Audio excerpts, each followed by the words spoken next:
The evening sun lay warm and brooding on the upper Missouri Valley and on the little creek that flowed from the eastern Coteau, coming quietly through the yellowing timber of the canyon and a little more noisily over several beaver dams, one after the other.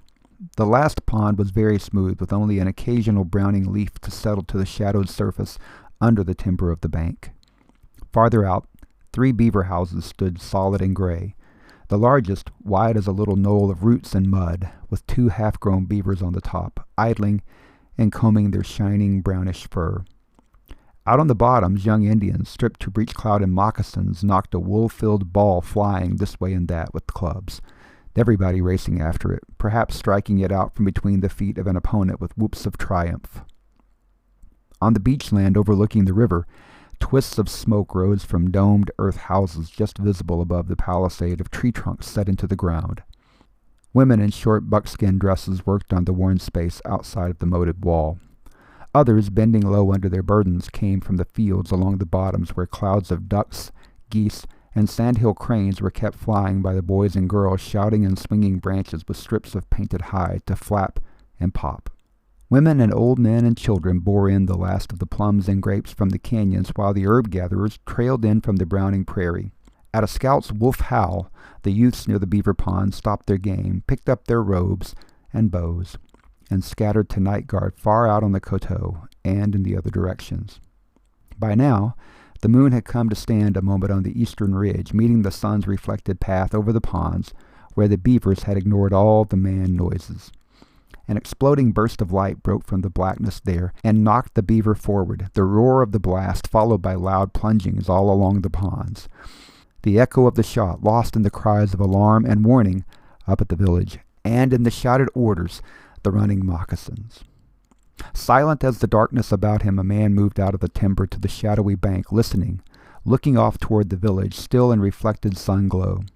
Then he pulled the beaver out upon the grass by the tail, as the figure of another hunter came to stand behind him, peering carefully all around under his palm to shut out the brightness left in the sky, and off toward the village.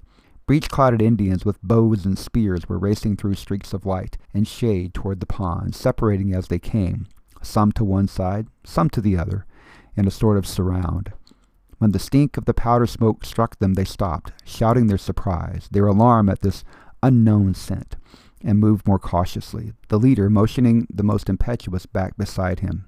As they neared, one of the hunters stepped out into the fading light, stroking his beard to show his difference from their smoothness, then holding up his left hand, palm forward, in the sign of friendship, his companion also bearded, close behind him. Marie Sandoz, 1964. Hi, I'm Tim Carter, the creator, producer, writer, and host of the Blood and Leather podcast. Welcome to Episode 2, The Birth of the Fur Trade. Now, if you haven't listened to Episode 1, The Evolution of the Myth and Reality of the American Cowboy, I encourage you to do so, because in that episode I dipped into my own background and talked about my passion for sharing history with others in my own way. I also wrote a lot of IOUs when it comes to future episodes, with lots of connected topics and interesting people and situations. In fact, my wife tells me that she's taken notes and she's going to be holding my feet to the fire. Great. So now I know that I need some critical mass here in terms of listens and ratings so that I can spend more time writing and researching. It's a lengthy process to do this the way I want to do it, and by following, liking, subscribing, sharing the show with others, whatever the interaction needed on whichever platform, if you'll do that, then you are indeed showing that you're interested, and that can only help the cause. So please do so if you are so inclined. Now, I had originally teased Episode 2 by saying that it would cover trappers and mountain men. I was intending to provide an overview of many of the notable names and the events associated with the fur trade in the Western territories in what became the U.S. in the early to mid-1800s. Now, I have a plan for what I want to do, but I write these episodes as I research them, and I research them after I've completed the prior episodes. So my plan was to slide neatly into 1804 and begin with Lewis and Clark and the Corps of Discovery on their voyage to the Pacific and back. But as Mike Tyson so famously said, everybody's got a plan until they get punched in the mouth. And my punch in the mouth came when I began to dig into Episode 2 and the research associated with that helped me to realize that I couldn't leave out the material that predated the early 1800s. There's more of a focus on Canada in this episode than the future United States territory.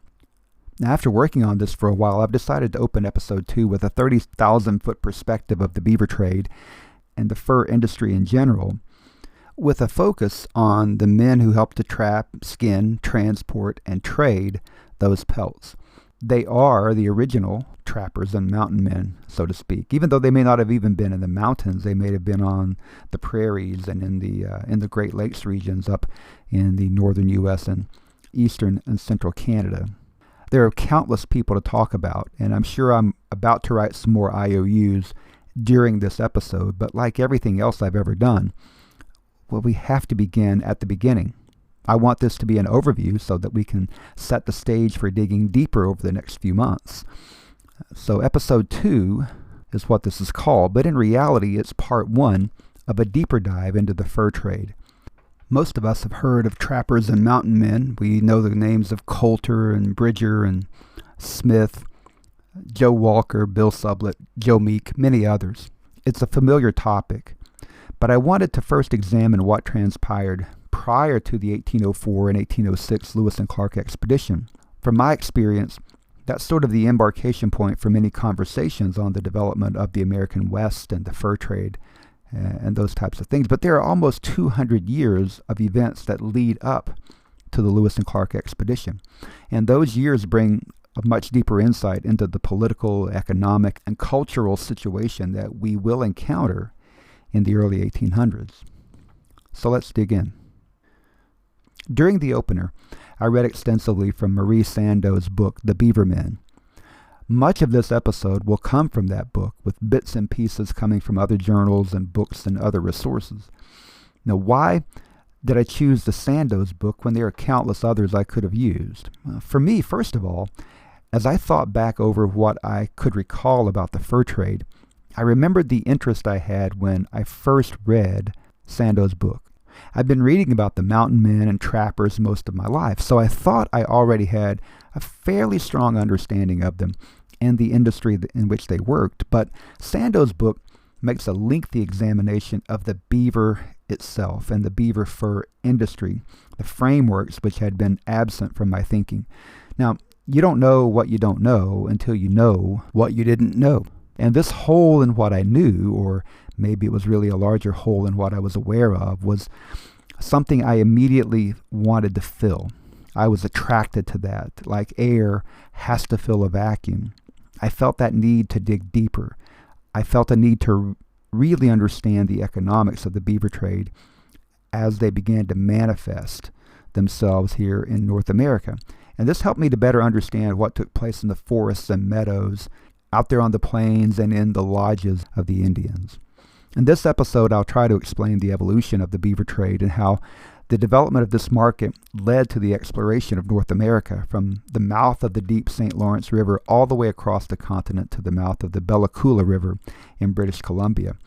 It's a fascinating story, and I hope I can do it justice.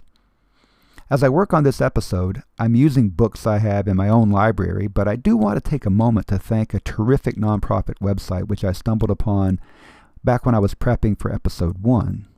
The Internet Archive, which can be found at archive.org, offers a fantastic selection of scanned books and other resources free to you, the reader, for online use. Now, I couldn't have written the first episode of Blood and Leather without this resource, and I continue to use it almost every day. So I'd like for you to check it out and see what you might find there that would be of interest to you, contribute to their worthy cause, and make a difference for them and anybody else who needs the resource out there. The nonprofit business is a really tough gig, and everybody needs a little love. So let's see if we can give them some support and help them out. Now, let's explore the birth of the fur trade. Now, I opened the podcast with a fictitious event describing the first encounter of the Hidatsa tribe with the bearded Europeans. In this case, the encounter happened at the Hidatsa village near today's Knife River Indian Village's National Historic Site. That's in Stanton, North Dakota. Now, while this event is purely fictitious, when we think about it, something like this happened countless times. As Europeans ventured into new territory, They were searching for beaver pelts, and the tribes, which had not yet seen them, must have felt unprepared for the initial effect. After all, seeing these strange people must have been shocking. And while this event in its particulars is fictitious, there were bearded men who came to the Hidatsa village, and in fact that village was later called the Village of the Bearded Men. So something similar did happen there. Now, communications networks between the tribes were efficient, and traveling warriors and hunters had spread the news of these strange men through most of the tribes already. There was some understanding that strange bearded men were in the neighborhood, but what were they really up to? Now, we can imagine that the crudely interpreted conversations included something like sharing their names and perhaps some pleasantries, and then attempting to settle down to the business at hand. These white men were here, in theory, for several reasons, but primarily for one. They were here to make money as quickly as possible. And if you don't yet have Bitcoin, what's the next best thing? Beaver pelts. And in the best condition possible. In exchange for these pelts, the Indians received things like beads, vermilion, steel knives. On the face of it, this proposition seems innocent enough. After all, the Europeans had things the Indians wanted, and the Indians had access to things the Europeans wanted. But as with societies all around the world throughout history, the beginning of the end of the world of the Indians can be traced directly to these forays into the wilderness and the wants of the Indians, which were cultivated by these strange men. It's here that I want to make a quick clarification and disclaimer. I'm going to refer to the native tribes as Indians unless I know and can refer to the specific tribe. It's just simpler and much cleaner to use this term. Now, once the Indians were unable to find, catch, and create the products they wanted to sustain themselves, they became dependent. For many, the white man's vices created dependencies from which they could not, and in many cases still cannot, free themselves. These dependencies meant that they were willing to open dialogue and risk closer associations to achieve their acquisitive goals, and all human beings are acquisitive.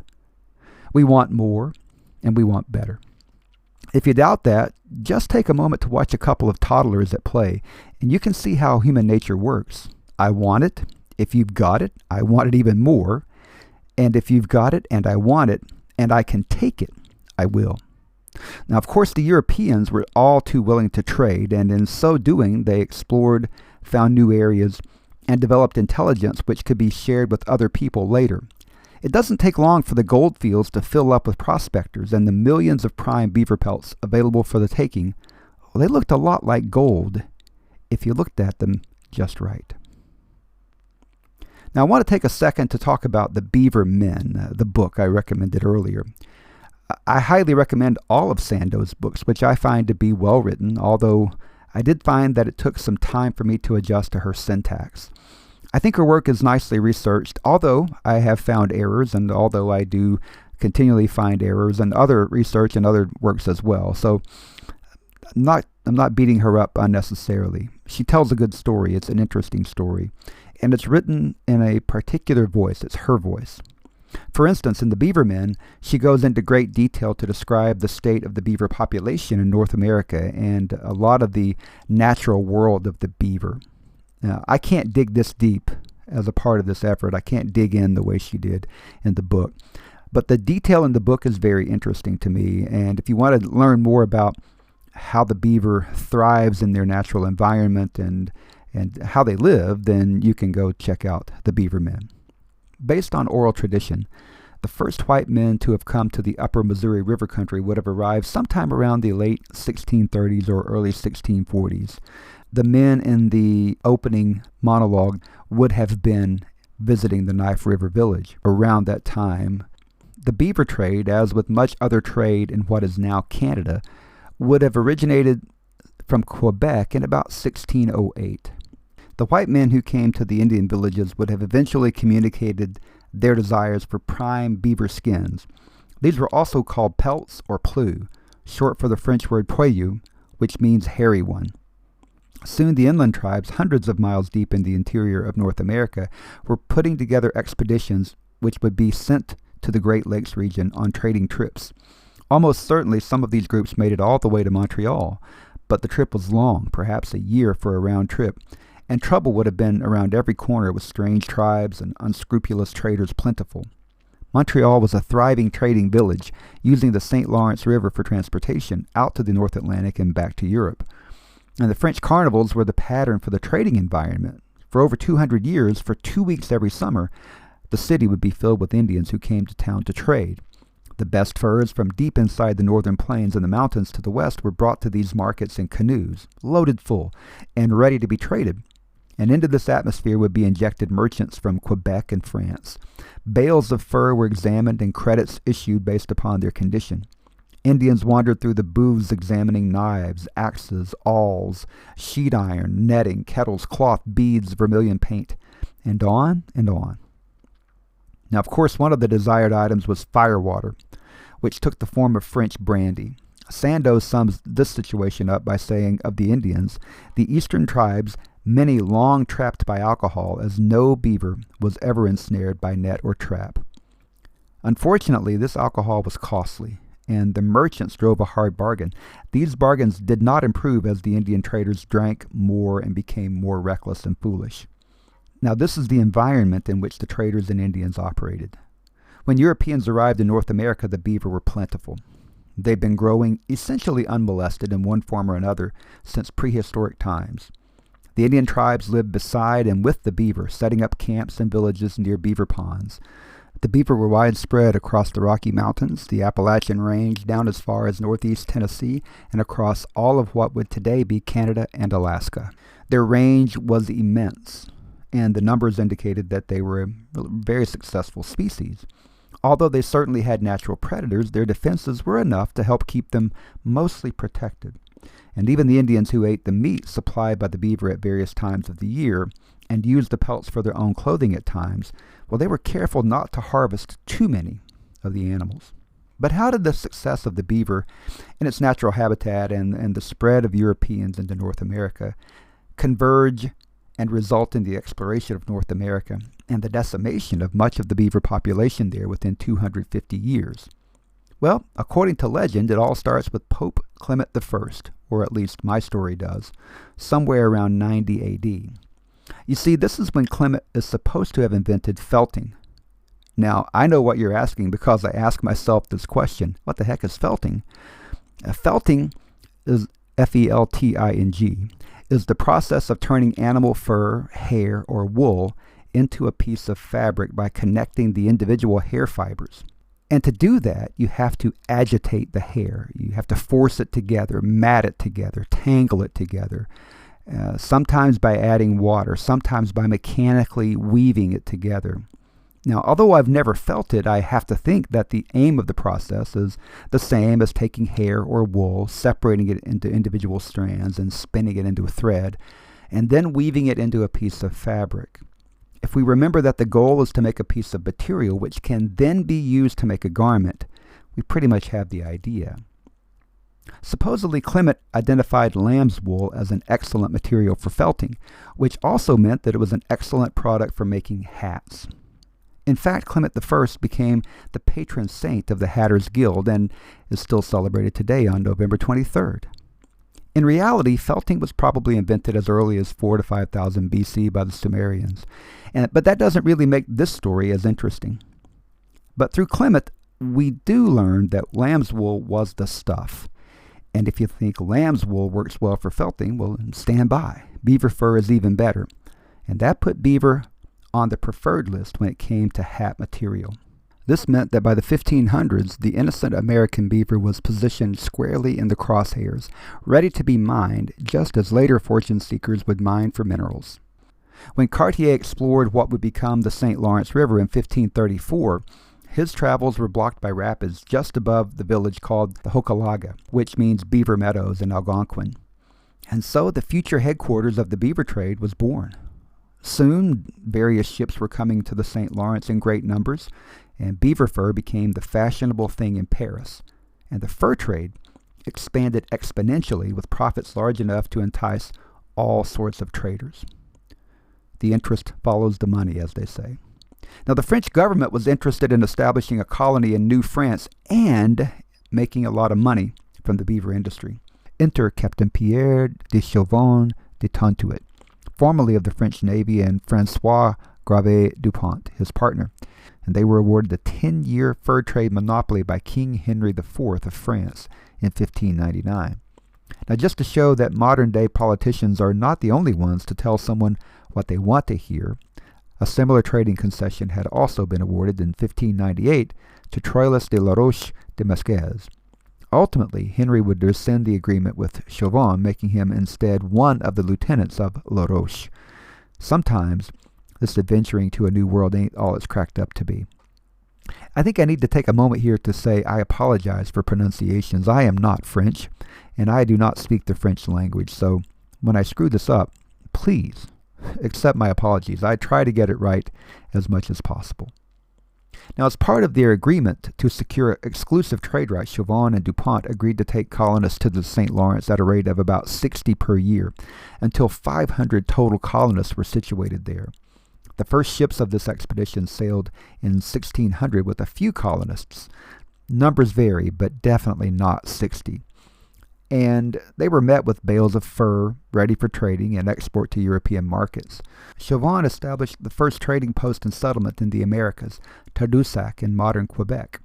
Ultimately, 16 colonists remained in the New World at the end of the first year, but only 5 survived the first winter.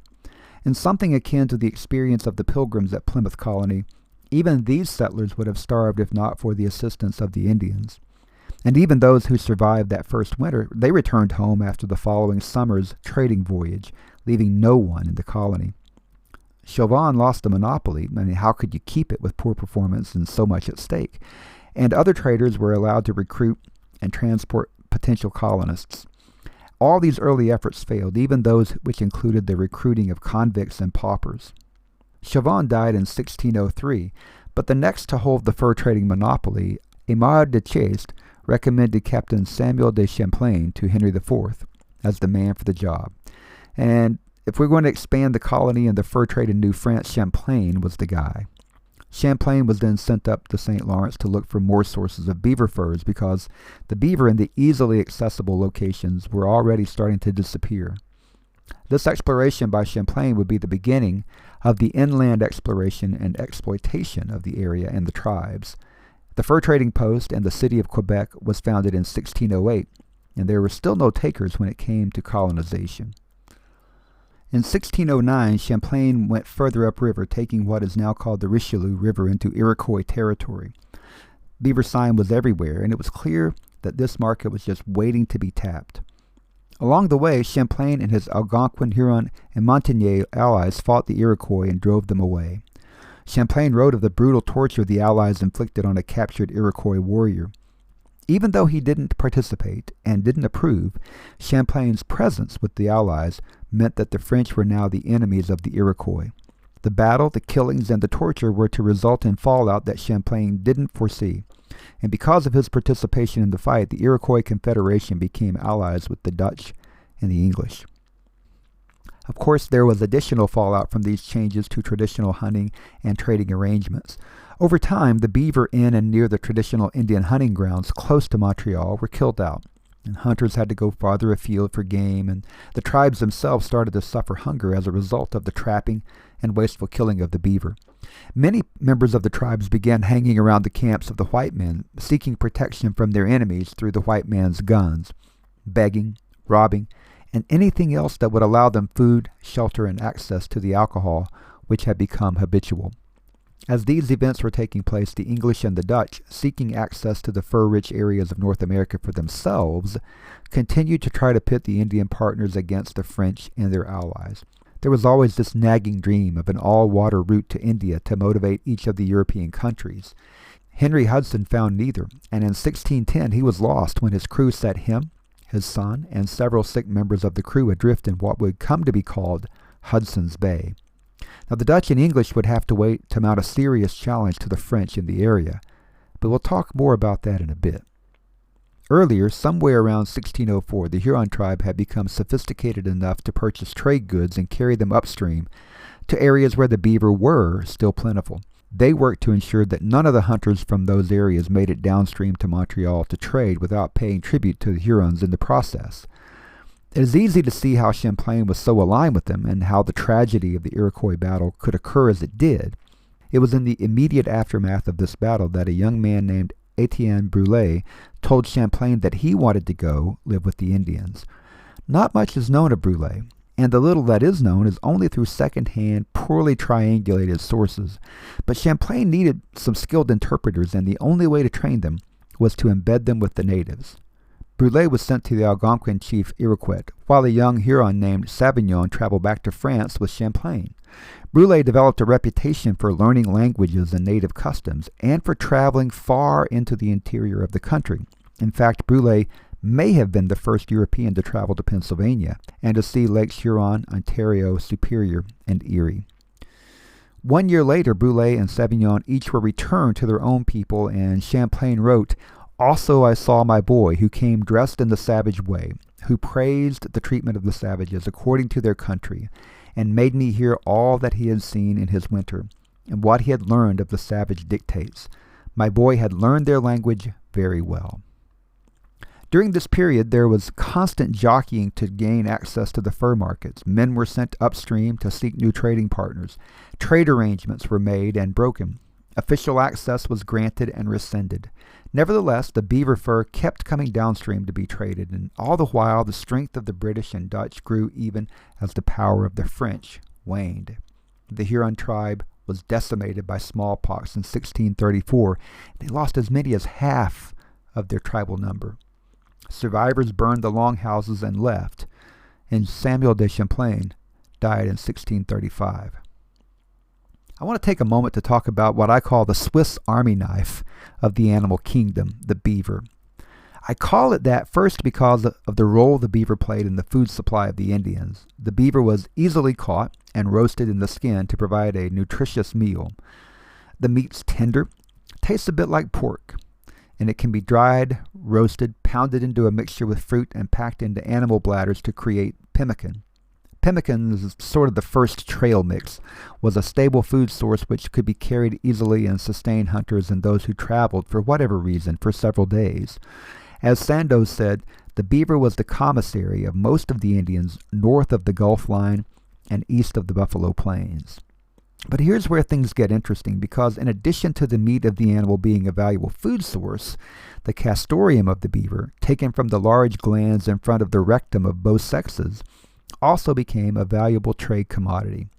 Now, castoreum was, and still is, added to perfumes, some food products as natural flavorings, and tobacco. It was scattered in the longhouses to help freshen the air. It was used as a medicine, being long accepted as a cure for earache, deafness, dropsical abscesses, gout, headache, colic, toothache, and other pains. And when applied topically, it was supposed to cure tremors in the liver, help, and I never heard of tremors in the liver, by the way. It was supposed to help with sciatica. It was supposed to help with upset stomach, hiccups, improve your sight, and aid in sleeping while somehow also preventing drowsiness. When sniffed up the nose, it helped clear the brain by causing sneezing. It helped with madness, and especially so when the victim was allowed to rest near a quiet beaver pond. I'm thinking I may need a bit of rest near a quiet beaver pond myself, even without the castoreum. But wait, there's more. It killed fleas. It was an effective antidote for spider, scorpion, and rattlesnake bites, and would help with the effects of opium, and would even drive away the dreaded pestilence. Right now I'm thinking maybe I do need some castoreum after all. Who wants the dreaded pestilence? Right now I can't think of a single product that I've seen that can drive it away. At this point, you might ask yourself if castoreum might just possibly have been overhyped. After all, a motto in sales is to underpromise and overdeliver. There's not much left on the bone in terms of delivery for castoreum. However, occasionally it was admitted that, as with other medicine which might fail under adverse circumstance and even become injurious, so too castoreum could fail. I know, I can't believe it either. The claims go on and on, but I don't need to go deeper here. You get the picture. These claims were made by Europeans back during a time when beaver were still common in Europe. By the 1600s, this was not the case. The Eurasian beaver had been hunted extensively by the end of the 15th century. Their numbers were very low, and they were to be reduced even more.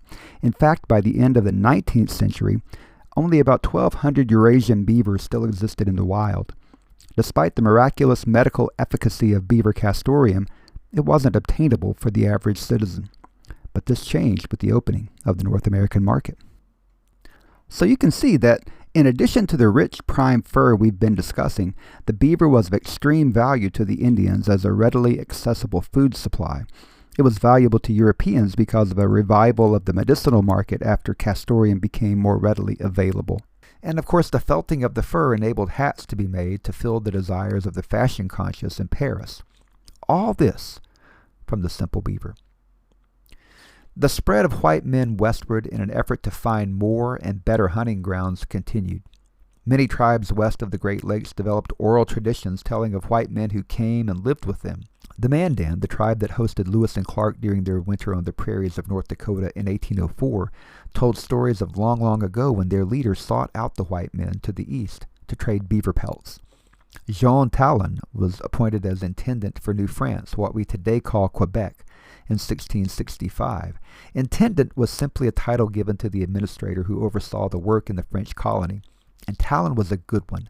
He set up important changes in transportation, provisions, ammunitions, and other supplies so that the safety of the colony would be assured.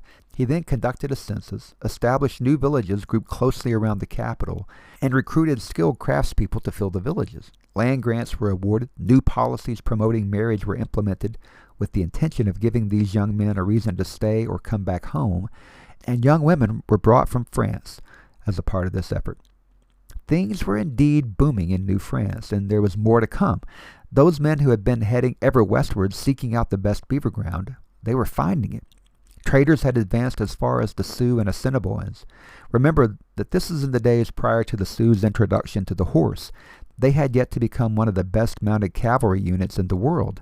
Several bands of the tribe were still decades away from moving west to the buffalo grounds, using the horse to travel farther and capitalizing on the buffalo herd migrations. Many bands remained farther east in Minnesota, along the banks of Lake Superior. As a result of the westward travels of these earlier white explorers, fleets of canoes were coming back to New France loaded down with pelts. How many pelts? Well, 550,000 livres worth in 1667, which increased to 1.5 million livres worth in just 5 years.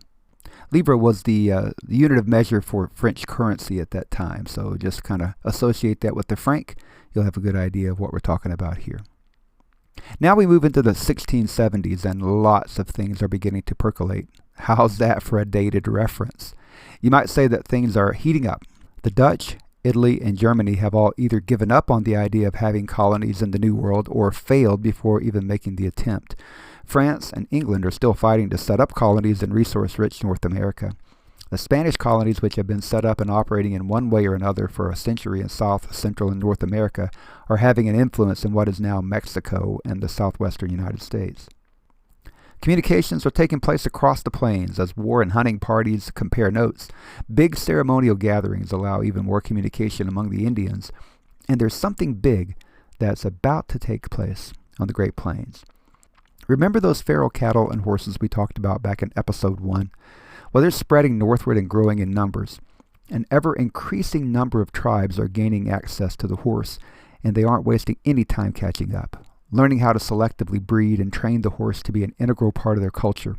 So much so that by the early 1800s, the wealth of a plains warrior will be calculated based upon the number of horses that he owns. The timeline for the expansion of these animals northward is also the timeline of the evolution of the cultures they impacted. The first horses to make it into the southern plains would have been acquired by the Comanche, the Ute, the Kiowa, the Apache, and the Pawnee tribes between 1680 and 1720. Now the spread northward continued with the northern plains tribes of the Crow, Blackfoot, Assiniboine, and Cree tribes, which acquired horses between 1725 and 1750. By 1780, the Lakota, the Cheyenne, the Arapaho, and other plains tribes were mounted. All major tribes had horses and were mounted warriors by the 1790s. And yes, we will talk about this more in a future episode. Well, I'm getting a little carried away here, but the pace of change is picking up. We're on a collision course with some major events, and the next big name to enter the arena will come along in 1670, when the Hudson's Bay Company is chartered. The company, originally incorporated as the Governor and Company of Adventurers of England, trading into Hudson's Bay. And how's that for a cool name? It's difficult to fit on a t-shirt, though. Well, the company is given a monopoly on trade for all of the rivers and streams flowing into Hudson's Bay. That's an immense area. This drainage basin was 1/3 the area of Canada, 3.8 million square kilometers, and it extended into the western provinces of Saskatchewan and Alberta. The influence of the HBC did not stop here, but that's also a story for another episode. Now we might ask, what is this monopoly going to cost the shareholders in the HBC? After all, there should be a cost for the investment. And there will be a cost.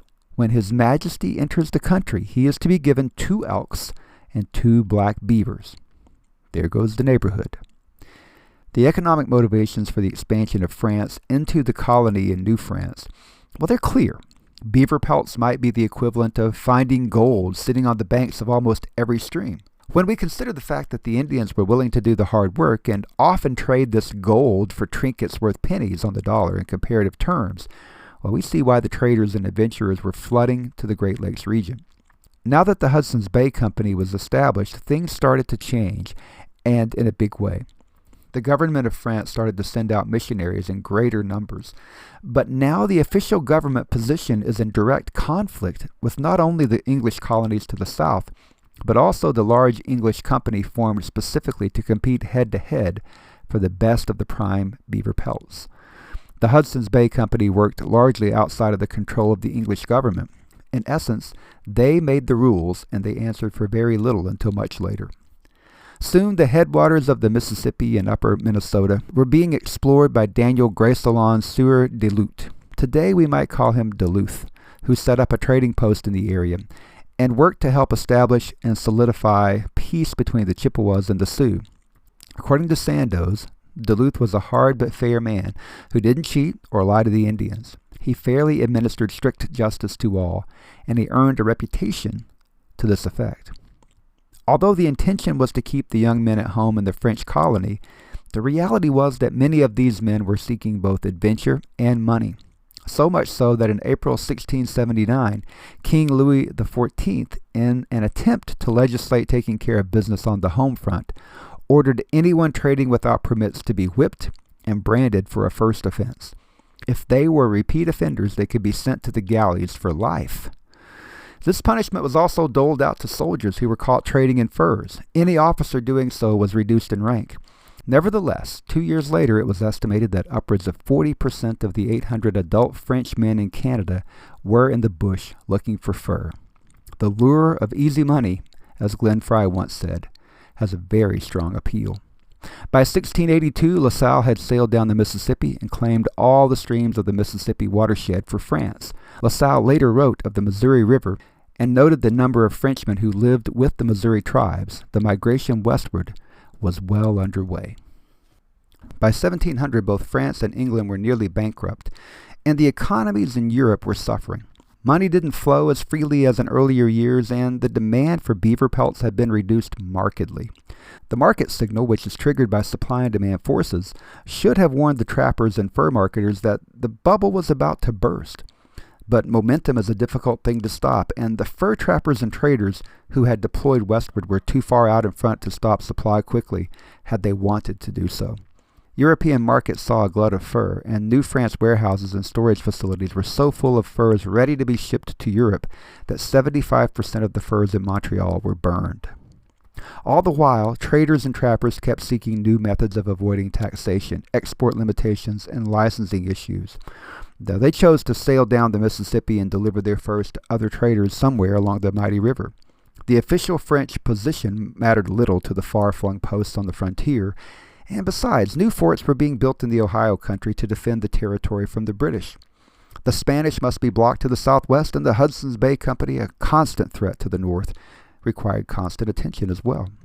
Rumors and legends were free for the taking. Lost treasure, mines, water routes to the Pacific Ocean. All those were a part of the talk along the trade routes. Of course, no country, not France, nor England, nor Spain, could build enough forts to protect the frontiers. They certainly couldn't man them. Who had the money to spend on this sort of build-up? Well, nobody. The machinations of the French Empire, officials, traders, and what Sandoz calls bushlopers, the men who went upstream to search out new sources of prime beaver fur, are many.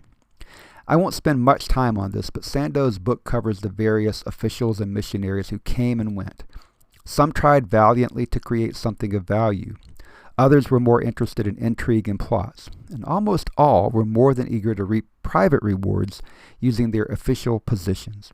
Still, the influence of France, Britain, and Spain was expanding and reducing the amount of unexplored and untapped territory in the Great Plains and Rocky Mountain regions. Pierre Charles Lesueur, who had come to New France with the Jesuits to their mission at Sault Ste. Marie, had replaced Duluth as a key trader in the upper Minnesota area. He had turned from the mission and chosen to become a coureur de bois, a woods runner. He was one of the men who were the first real trappers and perhaps mountain men of North America. Lesueur learned multiple Indian languages and spent considerable time out working with the various tribes.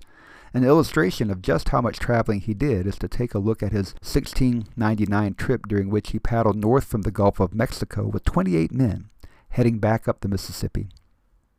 Just north of the mouth of the Missouri River, they were met by 3 men who had been up the Missouri River and were familiar with the Sioux tribes from farther west. During conversations with these men, Lesueur first learned of buffalo hunts, buffalo hide teepees, and tribes that lived entirely by moving with the animals in a nomadic fashion. These men also revealed one significant problem. The Sioux had begun to prefer trading with the English rather than the French. Considerable numbers of English trappers and hunters had begun to move west onto the plains, intermarrying and establishing working relationships. At this point, let's check back in with the Hudson's Bay Company. The English company we discussed earlier. Chartered in 1670, this company was in business until June 1st, 2025, 355 years.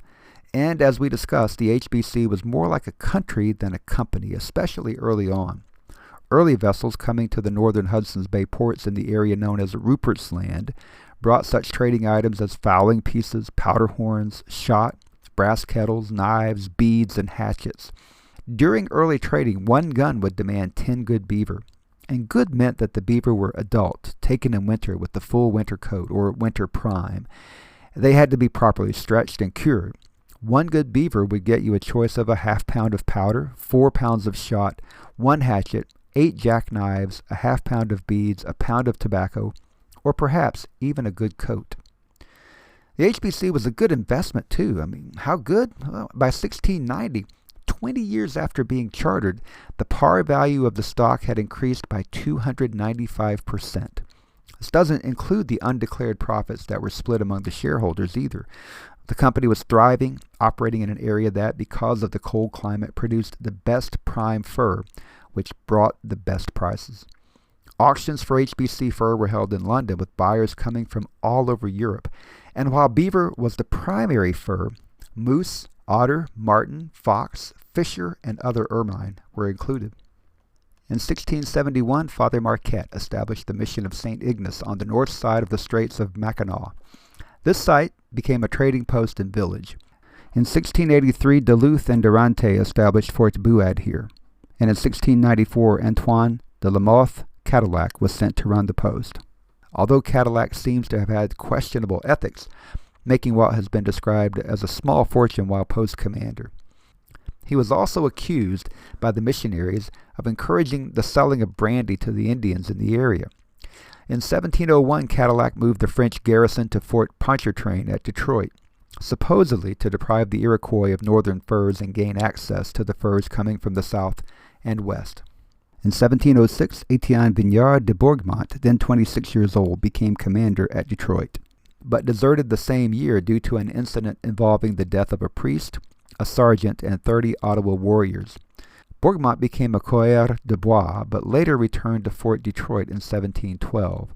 The fort was under siege by the Fox tribe when a large group of Indian fighters from Illinois and Missouri came to help break the siege.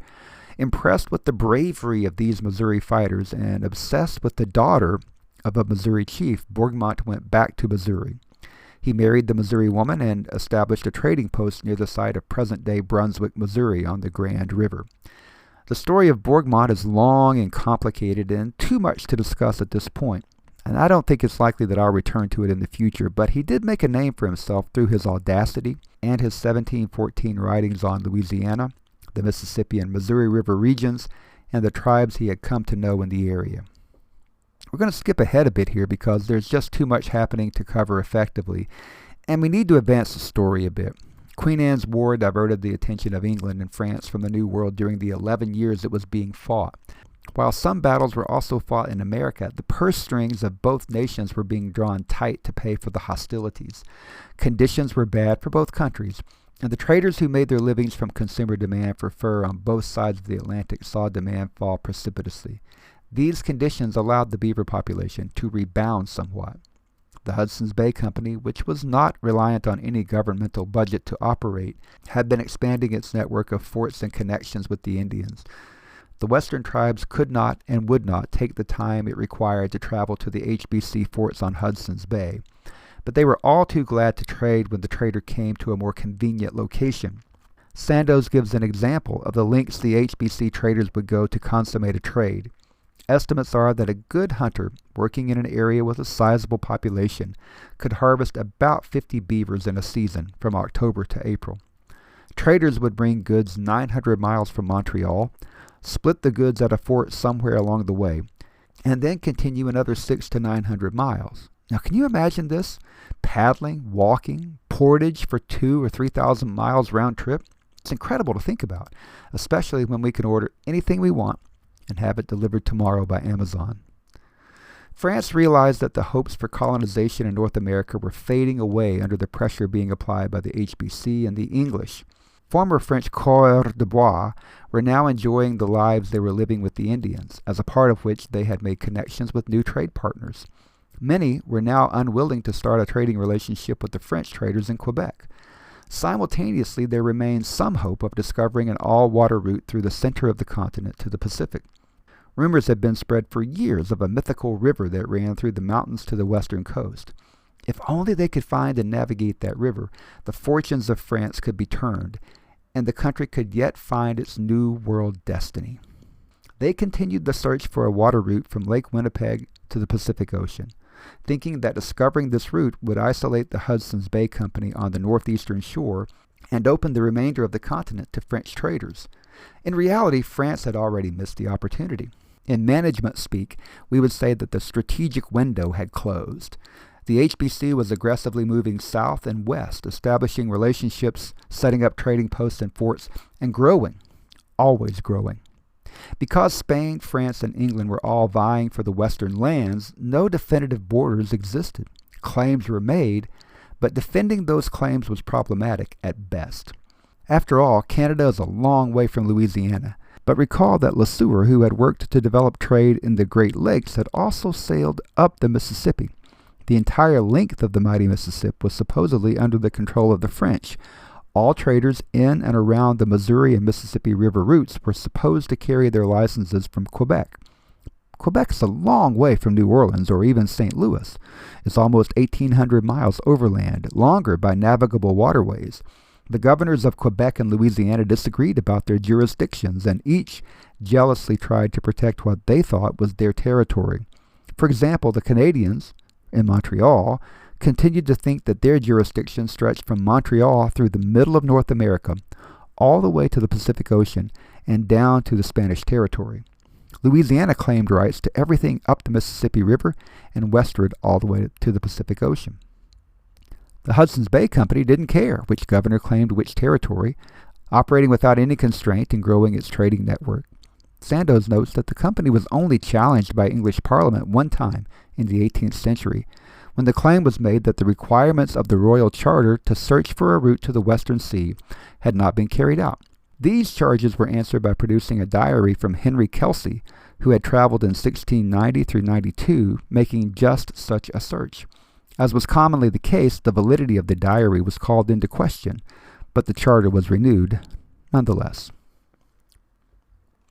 With the ascendance of the Hudson's Bay Company, the Sioux, Assiniboine, and Cree tribes had a buyer to rival the French. Of course, these tribes must also have developed their bargaining skills. They surely became more adept at determining the worth of pelts they were harvesting, and I'm certain that they could drive hard bargains to produce better results. The Plains tribes produced buffalo robes in great quantities now, and insisted that these be purchased prior to dealing in fur from the beaver or any other animals. Sandoz writes of bargaining sessions with the French which resulted in the purchase of the buffalo robes and left the traders with no merchandise to offer for the much more valuable furs. In 1736, all pretense to limiting the number of French traders in the upper Louisiana area was dropped, and trade was opened to all willing participants. Nationality no longer mattered, and neither did your status in the area. A trader who had been considered illegally in the country no longer had to worry about his legal status. The number of traders exploded, as you would expect, and the friction between the French and Spanish increased. Both groups worked among the various tribes, attempting to spread distrust and often disinformation. Into this situation entered Pierre Gautier de Varennes, Sieur de la Vérendrye. Vérendrye had been a French military officer and had taken command of the trading post at Lake Nipigon in 1718. He'd grown up in Three Rivers, Quebec, and had long heard romantic tales of the frontier and the undiscovered water route to the Pacific. Others he had known told of plentiful game and tribes which had no wood for fires, but instead burned buffalo dung. These tribes didn't even know what a canoe was.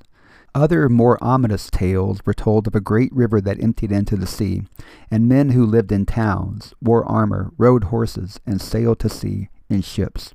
While others had made efforts to reach the Western Sea, Vérendrye's efforts and those of his sons would be remembered.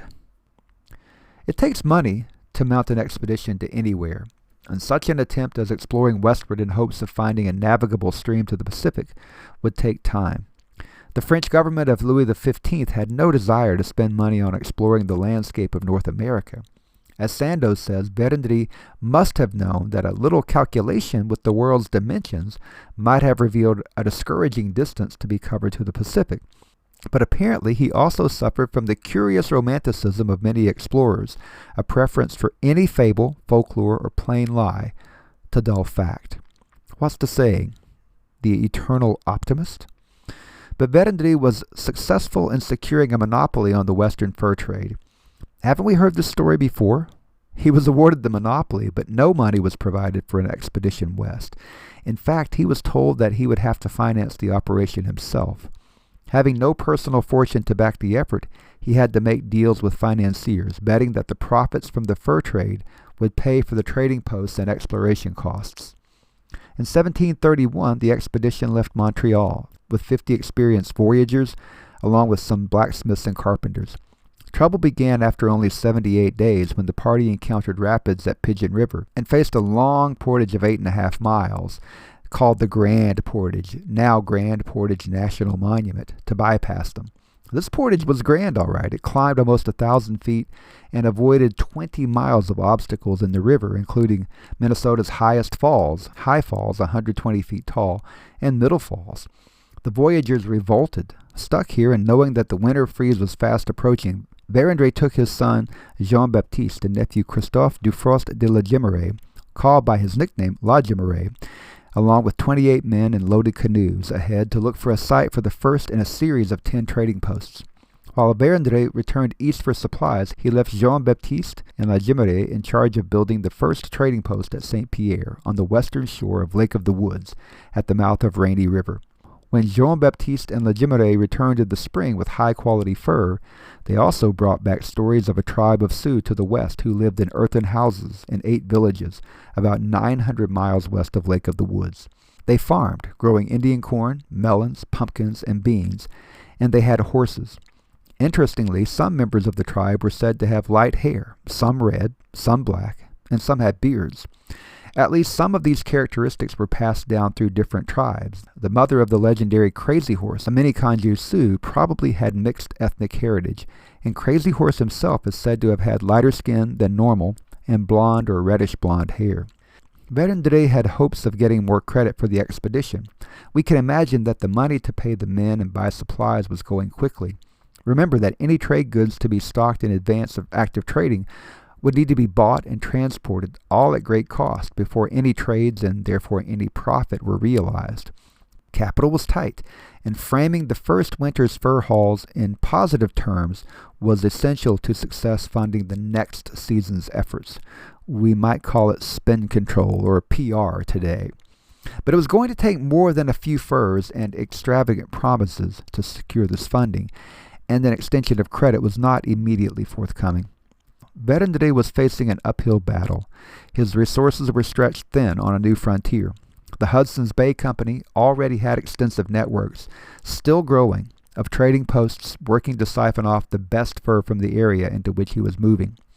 These were brutal times for Veteran Day and his family. His nephew, La Jemeraye, who had commanded St. Pierre since it was established in 1731, died in the spring of 1736 while attempting to rescue a starving post at St. Charles on Magnuson's Island at the north end of Lake of the Woods. In 1736, his 25-year-old son, Jean-Baptiste, left Veteran Day and the post at St. Charles with 23 men to obtain supplies from Fort Michilimackinac. His party never made it through to the fort, instead running into a Sioux war party en route. All in the party were killed, their heads were cut off, and they were wrapped in beaver skin and left with the bodies. Jean-Baptiste has been described as tall, strong, courageous, and the most capable of the four Veteran Day brothers. His father said that the loss of Jean-Baptiste nearly broke his resolve for continuing his expansion westward. But, in the truest sense of the word, while Veteran Day suffered from the loss of his most experienced and trusted lieutenants, he persevered. Leaving another son, Pierre, at St. Charles in September 1738, he took two younger sons and headed up the Red River and out onto the plains. At today's Portage-la-Prairie, he built Fort La Reine and set out with two sons and about 50 men in search of the Mantans. Also known as the Underground Sioux, this was the Mandan tribe from whom an invitation to visit had been received. The travels of this party took them from the current province of Winnipeg into north-central North Dakota. Wherever the group went, the villages of Assiniboines they encountered came along. This moving caravan impressed Veteran Day. They were disciplined in how they approached travel, sending out scouts with warriors moving to each flank. A strong rear guard was posted, and all the women, children, aged, and infirm were kept protected in the center of the group with the dogs. Able-bodied women and dogs all carried loads. In November 1738, the chief of the Mandan came to see Veteran Day with 30 of his people, bringing small gifts. After making his speech, the wily Mandan chief, knowing that his tribe's food reserves would never feed both his visitors and his people all winter, told the group that the Sioux were on the warpath, and that he was glad to see so many brave warriors in the traveling party to help protect his people.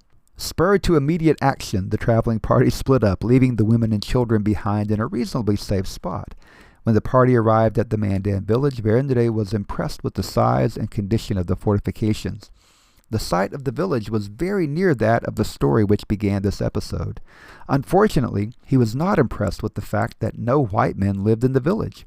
The rumors he had heard were all untrue, and he confronted the Assiniboines who had spread the false rumors, only to have them say that of course they had meant the village much farther downriver. One of the men said that he himself had killed a white man, who was wearing iron and riding a horse, and that he was not lying about the presence of these men in the area. Veteran Day, who had been very ill and delayed part of his trip to help him recover, started his journey back to Fort La Reine across the frozen plains. No firewood, no game to hunt, just cold and wintry winds across the barren plains. Now, if this sounds like misery to you, I am in complete agreement. There's a cold that you cannot understand if you haven't visited these areas in winter. I recall a time when we lived in Omaha, Nebraska, which is much farther south, during an Arctic blast. The temperature dipped to minus 30 degrees Fahrenheit with a wind chill of minus 60 degrees. There is cold, and then there is cold. I can't imagine traveling anywhere on foot or even by horse in those conditions. Take a second to put yourself in Veteran Day's shoes. He had just traveled 600 plus miles across the prairies of Manitoba and North Dakota in freezing weather. He had been sick much of the time. He had dealt with the stress of interacting with the different tribes, avoiding the warring tribes, and working diligently to understand them and the interactions they had with each other. He had learned that one of the reasons he had undertaken the trip in the first place, to discover the truth about white men among the Mandans, was all a serious miscommunication at best or a lie at worst. And now, as a reward for his efforts, upon his arrival at Fort La Reine, he was served with papers seizing his possessions. He would have to make another of his numerous trips down the St. Lawrence River to defend himself. In the early summer of 1739, reports came to Verendrye of Indians who had visited the Mandans to trade and had spoken of Spanish territory, of white men who lived in stone forts and white women who played music. Again, Verendrye wanted to research these claims and sought financing to fund the trip, but only received a small lead plate, about 9 by 7 inches and an eighth of an inch thick, which was to be left behind at an opportune point during the journey of discovery. The inscription on the plate read, "In the 26th year of the reign of Louis XV, the most illustrious lord, the Lord Marquis of Beauharnois being Viceroy, 1741, Peter de la Verendrye placed this." Verendrye had no money to pay anyone to pursue any further exploration, but his sons didn't need to be paid, so he sent Francois and Louis Joseph out with only 2 additional men. The trip to the Mandan village began in April 1741 and departed the Mandan village in July, heading southwest across the North Dakota prairie between the Yellowstone and Little Missouri rivers. While it's impossible to tell for certain, they may have been the first Europeans to cross the plains and gaze upon the Rocky Mountains. It does seem certain that they went to places and saw things that no other Europeans, or at the very least very few Europeans, had ever seen. After searching the prairie for months, the brothers buried their lead plate under a pile of stones by the Missouri River near modern-day Pierre, South Dakota. The plate was discovered in 1913 by children playing on the eroding hillside and is now on display at the South Dakota Cultural Heritage Center in Pierre, South Dakota. The site is now preserved as a park. The hastily scratched French inscription on the back of the plate reads, "Placed by the Chevalier de la Verendrye, Louis, Joseph, Louis Lalande, and Amiot, the 30th of March, 1743. Someday, I've got this on my list of places I want to go visit. I want to see the plate that they buried there. By July 2nd, the Verendryes were back home at Fort La Reine to write the story of their long journey. Although we can't identify most of the tribes with which they had contact, and few descriptions of the landscape jibe with anything that can easily be identified today, their journey did have a lasting impact. Various schools of thought exist, but some think the brothers reached as far west as the Bighorn Mountains. Others think they only made it as far as the Black Hills. Regardless of the location, they reached farther south and west earlier than anyone else who chronicled their experience. What we might call the Verendrye business model never really proved successful. The costs of building, equipping, and manning the forts he established in the west far exceeded any profits earned in the fur trade. His creditors were constantly hounding him for payment, and so much of his time was spent traveling back and forth to Montreal to either ask for more funding or defend his expenditures that he was never capable of devoting himself completely to the process of managing the business. Given the financial and personal costs he suffered, he may be one of the most tragic figures in the whole westward expansion, and there are many. However, the Verendrye's thirst for the western passage did not wane. One of his sons, Louis Joseph, along with a second son, Pierre, made several journeys up the Saskatchewan River westward with Cree and Assiniboine guides. On these trips they met Cree, Assiniboine, and Blackfoot Indians who told of the chain of shining mountains to the west and southwest. This intelligence gave a better picture of the western geography and gave hope for reaching the western sea, although by a path more difficult and a distance much longer than originally hoped. With this information, the sons helped establish additional forts where the beaver were still plentiful. Here I'll quote Marie Sandoz regarding the Verendrye family. The initiative, the toil, and hardship of the journeys brought no great honor to the Verendryes.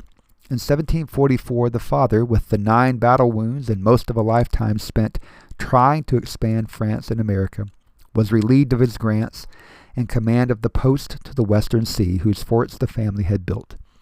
It seems he was not only supplanted, but was obliged to pay his successor 3,000 livres a year out of profits that existed only in the mind of Maurepas, the minister of the Marine, who was in charge of all colonies and was Verendrye's boss in France. Every permit, monopoly grant, and order to explore the West came from Maurepas. With typical governmental ingratitude, the sons were forbidden to carry on the father's work. And finally, old Pierre was granted permission to go west one more time, in May 1750, but he died the December before he was to leave.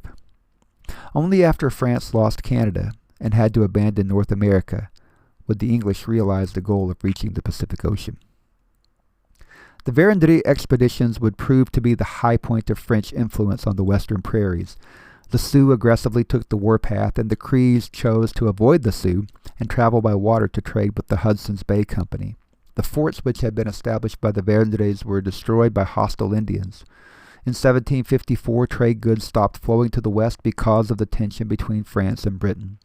In July 1755, in one of the early battles of the French and Indian War, a young George Washington, who had been a colonel in the Virginia Provincial Militia, resigned his rank and accompanied Major General Edward Braddock as a volunteer aide-de-camp on a mission to capture Fort Duquesne at the site of Pittsburgh, Pennsylvania. Washington wanted experience, and Braddock needed someone who knew the area and had proven himself under fire. Braddock's force of over 1,200 British regulars and colonial troops was opposed by a force of about 850 comprised of French Marines, Canadian militia, and Indian warriors. In the Battle of the Monongahela, both the British commander, Braddock, and the French commander, Captain Daniel Léonard de Beaujeu, were killed. 900 British and colonial fighters were killed or wounded, while the French and Indians lost only about 40 total casualties. George Washington did show courage under fire. As the only mounted officer to survive the battle, he had 2 horses shot out from under him, and later found 4 bullet holes in his coat. He rode back and forth, rallying the men and organizing their retreat. The legend that Washington could not be killed in battle started that day. He was later told by a Seneca chief who had been in the battle that his warriors had repeatedly targeted the tall officer on horseback, but concluded that the Great Spirit was protecting him.